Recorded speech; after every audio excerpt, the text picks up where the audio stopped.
Assalamualaikum warahmatullahi wabarakatuh. Hai Sobat Literasi, perkenalkan nama saya Muhammad Ali dari SMA Negeri 1 Kabila. Pada kesempatan kali ini saya akan membahas sebuah novel yang sangat menarik, yaitu novel Love You Even More karya Petronella Putri.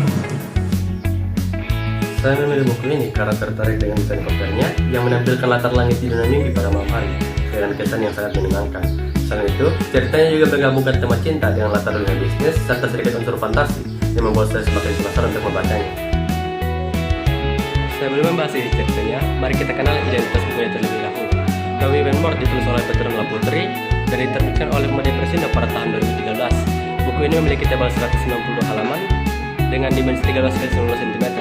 Dari segi genre, novel ini termasuk dalam kategori romantis dan sedikit unsur fantasi dan psikologi. Sekarang, mari kita masuk ke ringkasan ceritanya. Tokoh utama dalam novel ini bernama Abel, seorang pemain basket populer yang dikenal sebagai sosok cowok cool dan banyak disukai oleh teman-teman sekolahnya. Abel memiliki kekasih bernama Kinar yang dikenal cantik dan baik hati. Kedekatan mereka berdua menjadi perbincangan di seluruh sekolah. Namun, muncul satu masalah. Hari ini, kapten cheerleader yang juga berprofesi sebagai model ternyata memiliki perasaan terhadap Abel. Pada suatu sore, terjadi kesalahpahaman yang membuat Kinar pergi karena mengira Abel telah mengkhianatinya. Abel pun mengejarnya hingga akhirnya mereka mengalami kecelakaan. Keduanya dibawa ke rumah sakit dan yang paling disesalkan, Kiran kehilangan ingatannya. Cerita kemudian melompat 10 tahun ke depan. Abel telah tumbuh dewasa dan ditawari pekerjaan oleh temannya. Pada awalnya, ia menolak, namun ternyata di tempat itu ia bertemu kembali dengan wanita yang selama ini ia rindukan, sekaligus mengingatkannya pada penyesalan masa lalu. Sayangnya, wanita tersebut telah memiliki turunan bernama Gading. Pertanyaan besar pun muncul, akankah Abel berhasil memperjuangkan cintanya kembali, atau ia harus merelakan orang paling ia cintai untuk selamanya? Untuk jawabannya, saya rasa lebih baik kalian membaca sendiri novel ini sampai akhir. Novel ini berfokus pada 4 tokoh utama, yaitu Abel, Kinar, Gading, dan Arin. Hal ini menjadi kelebihan tersendiri karena pembaca tidak perlu mengingat terlalu banyak karakter pendukung. Dari segi penokohan, Abel digambarkan setia dan terus memperjuangkan cintanya, sementara Gading lebih condong ke obsesi tanpa kesetiaan yang sama. Arin sendiri sebenarnya juga setia, namun rasanya lebih condong ke obsesi dibanding cinta yang tulus. Sementara itu, Kinar yang terlihat pasif justru menjadi pemicu konflik karena kedekatannya dengan Abel. Dari segi kelebihan, gaya bahasa dalam novel ini cukup ringan dan mudah dipahami karena menggunakan bahasa tidak baku pada dialog, sehingga terasa lebih realistis. Pesan moralnya pun tersampaikan dengan sangat kuat, salah satunya tercermin lewat halaman 164 yang menyebutkan bahwa kebahagiaan sejati datang dari orang yang paling saling mencintai. Di sisi lain, ada juga kekurangannya.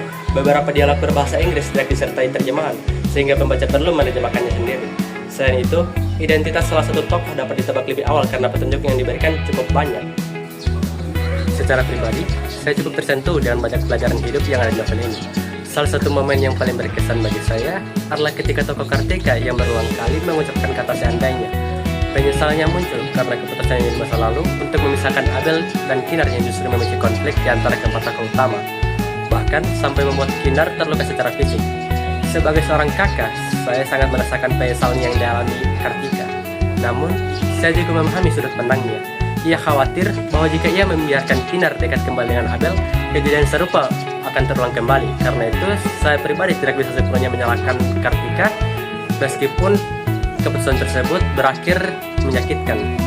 Terlepas dari itu, menjelang akhir cerita, ada satu bagian yang menurut saya kurang memuaskan, sehingga saya tidak memberikan nilai penuh untuk novel ini. Secara keseluruhan, saya memberikan rating 4 dari 5 bintang untuk novel ini. Saya merekomendasikan buku Love You Even More terutama untuk pembaca remaja hingga dewasa muda yang menyukai kisah cinta dengan konflik psikologis, serta bagi siapapun yang ingin belajar membedakan antara cinta yang tulus dan obsesi. Demikian resensi buku yang dapat saya sampaikan. Terima kasih telah menonton video ini dan salam literasi.